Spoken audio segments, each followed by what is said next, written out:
At the beginning of COVID, everybody was so unsure. People were terrified.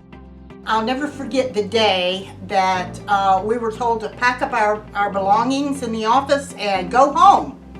We were notified, okay, we can't have in-person groups, we can't have our rap groups. And we're like, but wait a minute, what about our people? You know, they've got to go to treatment, they've got to go to community support meetings. So if everything is shutting down, what about our people?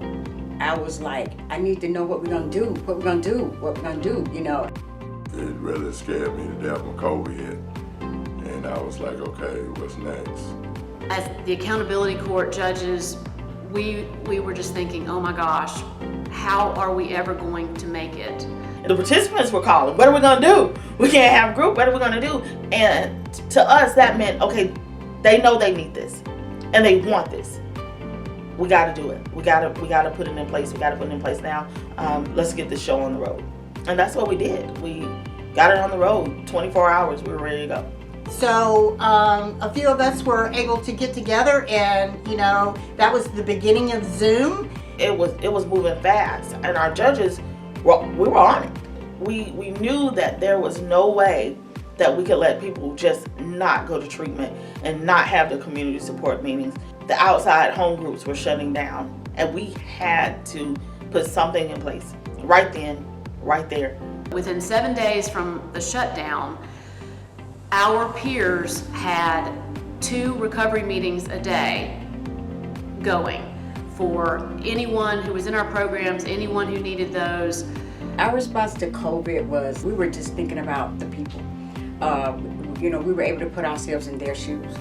You think COVID happens and the shelter-in-place order is issued and you work from home, most people think there's going to be less work, there's not going to be, but not for us. Actually, the start of COVID, there was a lot more work and a lot more teamwork during that time, because that's what we had to do, and we came together and we did what we had to do to stay connected with our participants and to provide the supports that they needed to get through a very difficult time. The impact that Zoom had on this whole situation was, I remember when I was young, and I remember when my family, we got our first TV, and how it opened us up to the world. I mean, we had encyclopedias and the radio, but TV just opened us up to the world, and that's what Zoom did for the community as far as recovery goes. It touched everybody.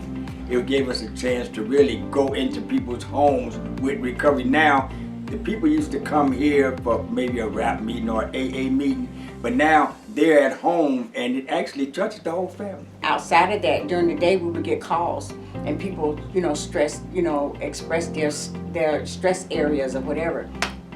That was a topic. So each one taught one. They taught us and we taught them, you know, and that relationship within itself it's still going today. Yeah, Walter was the one that shot me the link with the Zoom, and that was life-changing. I Zoomed in twice a day. I wasn't at the time, I was not working, and so that kept me connected.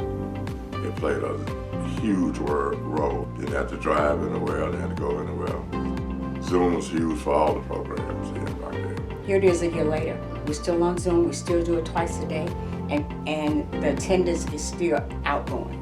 So it was one of the best things that happened to us. Our programs will never be the same again. So through that process, I learned that being ready, because at any given moment, something can go wrong. And we still got people out there.